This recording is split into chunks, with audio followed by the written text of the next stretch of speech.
لیکن ایسے بدبخت معاشرے میں موجود ہیں جن کو تحفظ بنیاد اسلام بل پہ تکلیف ہے. تکلیف بھی تھوڑی نہیں ہوئی.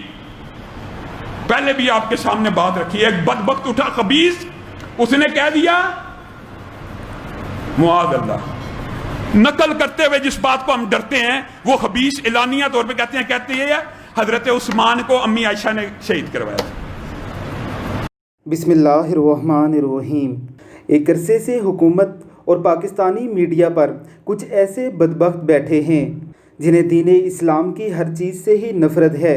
نفاذ اسلام کے نام سے ایک بل پنجاب اسمبلی میں منظور کروانے کی کوشش کی گئی تو نہ صرف ہمارا میڈیا سراپا احتجاج ہو گیا بلکہ کچھ بدبخت رافضی بھی میدان میں ایسے اتر آئے جیسے نفاذ اسلام بل اگر منظور کر لیا گیا تو ان کی جانوں کو خطرہ ہو جائے گا. گویا صحابہ اکرام رضوان اللہ علیہم اجمعین کی گستاخیاں اور رسول اللہ صلی اللہ علیہ وسلم کی مقدس ازواج کی گستاخیاں انہوں نے اپنے اوپر فرض کر لی ہیں. انبیاء علیہ الصلاۃ والسلام کی توہین کرنا ان کا وتیرہ بن گیا ہے. اللہ کی کروڑوں رحمتیں ہوں علامہ ابتسام الہی ظہیر پر. احسان الہی ظہیر کے یہ بیٹے ہمیشہ سے ہی حق گوئی کے حوالے سے مشہور رہے ہیں. ذرا سنیے ان کا یہ پرفکر خطاب. یہ ان تمام فتنوں سے پردہ اٹھا رہے ہیں جو اس وقت ہمارا میڈیا ہمیں نہیں دکھانا چاہتا. رب العزت ہمیں رسول اللہ صلی اللہ علیہ وسلم کی صحابہ کی عزت اور ناموس پر اپنی جانوں کی قربانیاں دینے کی توفیق عطا فرمائے. آمین ثم آمین. اور ایک دوسرا بدبخت تقریر کر رہا ہے نفس علی اللہ کا نفس ہے معاذ اللہ, اور ان کو شرم ہی نہیں آتی. اور یہ عام ہے, یہ عام ہے. آپ سوشل میڈیا اٹھا کے دیکھ لیجئے.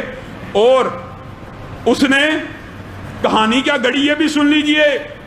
اور میرے بھائیوں آج اس مقدمے کو سمجھ کے جائیے. وَإِذَا قِيلَ لَهُمْ آمِنُوا كَمَا آمَنَ النَّاسُ قَالُوا أَنُؤْمِنُ كَمَا آمَنَ السُّفَهَاءُ أَلَا إِنَّهُمْ هُمُ السُّفَهَاءُ. اللہ کی یہ سنت ہے, اللہ کی یہ سنت ہے, یہ میری اور آپ کی نہیں ہے. کیا جب بھی کوئی کسی صحابی کے بارے میں کوئی طعن زنی کرے گا, کوئی نکتہ چینی کرے گا, یہ اللہ کہہ رہا قرآن میں نہیں کہہ رہا.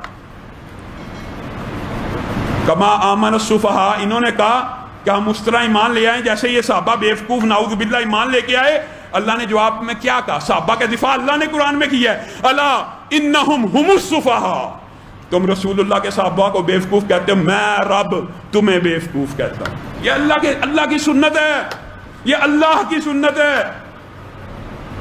انما نحن مستہزئون, ہم ٹھٹھا اڑاتے ہیں. اللہ یستہزئ بہم, اللہ کہہ رہا ہے تم ان صحابہ کا ٹھٹھا اڑاتے ہو, میں رب تمہارا ٹھٹھا اڑاتا ہوں اس دنیا میں بھی, اور کل قیامت کے دن دیکھنا کیسا تمہارا ٹھٹھا اڑے گا.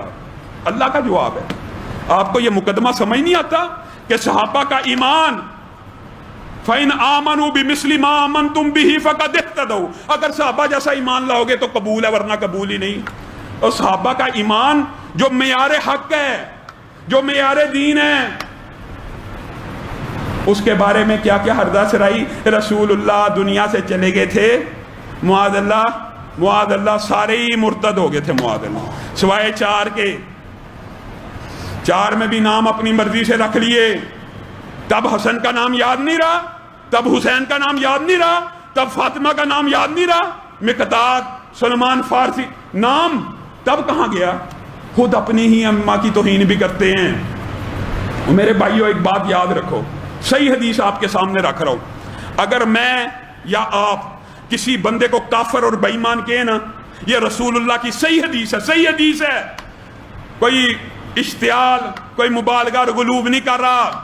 اس بدبخت علوی کے بیان کی طرف بھی آتا ہوں جس نے حضرت عائشہ کی بھی توہین کی, اللہ کی بھی کی, رسول اللہ کی بھی کی. پہلے یہ مقدمہ سمجھیے, کیا مقدمہ ہے. آپ اور میں اٹھیں کسی بندے کو کہیں تو کافر ہے, تو بے ایمان ہے. اللہ کے نبی فرماتے ہیں اگر اس نے الزام سچا لگایا تو وہ بندہ اللہ کے ہاں, فرشتوں کی ہاں, کتابت تقدیر میں ہر حالت میں بے ایمان اور کافر لکھ دیا گیا. اور اگر اس نے الزام جھوٹا لگایا تو یہ الزام اس پہ پلٹ آیا اور یہ بے ایمان اور کافر بن گیا. تھا نہیں, بن گیا. اب جو بدبخت میں ایک عام مسلمان کی حدیث آپ کے سامنے اس لیے رکھنا چاہتا ہوں کہ یہ ایک عام مسلمان کے بارے میں رسول اللہ نے کہا ہے. کسی عام مسلمان کو کافر کہنے سے یا وہ کافر لکھا جاتا ہے یا بندہ خود کافر ہو جاتا ہے. تو کسی صحابی کو بے ایمان کہنے سے اور کافر کہنے سے ایمان باقی رہتا ہے اور بندہ مسلمان باقی رہتا ہے. یہ کہاں سے آیا فلسفہ؟ تقریر میں لوگوں کو بھڑکانے کے لیے. اس لیے ان کو یہ چبھتا ہے بل، اس لیے یہ بل چبھتا ہے. توہین و تنقید کرنے والوں کو تو چبھے گا. کبھی فواد چودھری بکواس کرتا ہے، کبھی وہ زلفی بخاری سرور سے ملاقات کرتا ہے.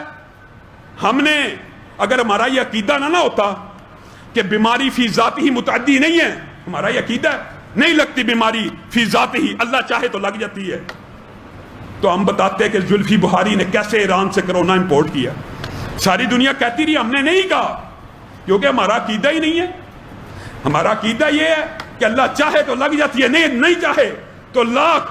آپ کے سامنے یہاں پہ جب کرونا پورے عروج پہ تھا، ایک دن میں نماز جمعہ معطل نہیں ہوا، نہ تراویحاں. جس کو لگنی تھی لگ گئی، جس کو نہیں تھی لگنی نہیں لگی. پرہجوم انداز میں بھی نہیں لگی.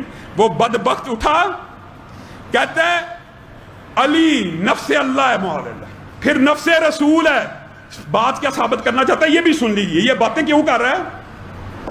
امی عائشہ نے جب علی سے جنگ کر لی تو جنگ کے بعد علی نے کہا معاذ اللہ ثم معاذ اللہ، میں نفس رسول ہوں. آپ رسول اللہ کی بیوی تھی، میں نفس رسول ہوں، میں آپ کو طلاق دیتا ہوں. معاذ اللہ، نکاح رسول اللہ نے کیا اور طلاق یہ بدبخت حضرت علی سے دلوا رہے ہیں اور کہہ رہے ہیں نفس رسول تھے، انہوں نے طلاق دے دی امی عائشہ کو. امی عائشہ رسول اللہ کی بیوی نہیں ہے. سماعتیں مجھے ادھار دے دے، اگلے لمحے میں یوں اپنے آپ کو عرش پہ ہلکا محسوس کرو گے.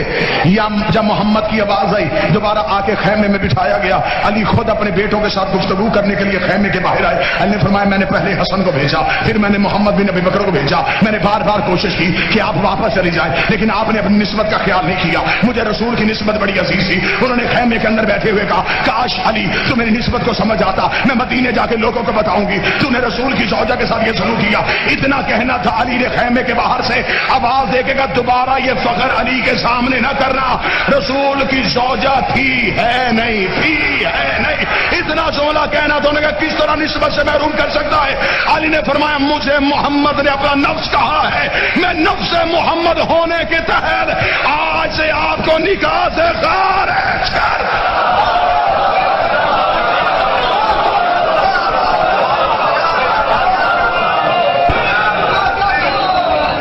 میں ہوں نفس پیغمبر، میں ہوں نفس اللہ. ایک ہی وقت میں علی کے پاس دو نفس تھے، اللہ کا نفس بھی تھا، محمد کا نفس بھی تھا. النبی اولا بالمؤمنین من انفسهم وازواجہ امہاتہم. نبی کی بیویاں مومنوں کی مائیں ہیں، کافروں کی مائیں نہیں ہیں. اعلانیہ انکار کریں. کہاں پہ ہیں ادارے؟ کہاں پہ ہے پولیس؟ کہاں پہ ہے وہ دہشت گردی کو روکنے والے لوگ؟ کیوں نہیں ان دو بدبختوں کے اوپر پرچہ ہو رہا؟ ایک جس نے امی عائشہ کے اوپر حضرت عثمان کی شہادت کا الزام لگایا، دوسرے جس نے یہ کہا علی نے امی عائشہ کو طلاق دی. کہاں پہ ہیں؟ پرچہ کاٹنا چاہیے، ان کو پکڑنا چاہیے. اس لیے تحفظ بنیاد اسلام بل کی ہر صورت حمایت کرنی چاہیے. پرویز الہی کا ساتھ دینا چاہیے، عمار یاسر کا ساتھ دینا چاہیے، معاویہ اعظم طارق کا ساتھ دینا چاہیے. جنہوں نے توہین کرنی نہیں ان کو کوئی مسئلہ نہیں، جنہوں نے کرنی ہے ان کی چیخیں آسمان تک پہنچی ہوئی ہیں. اللہ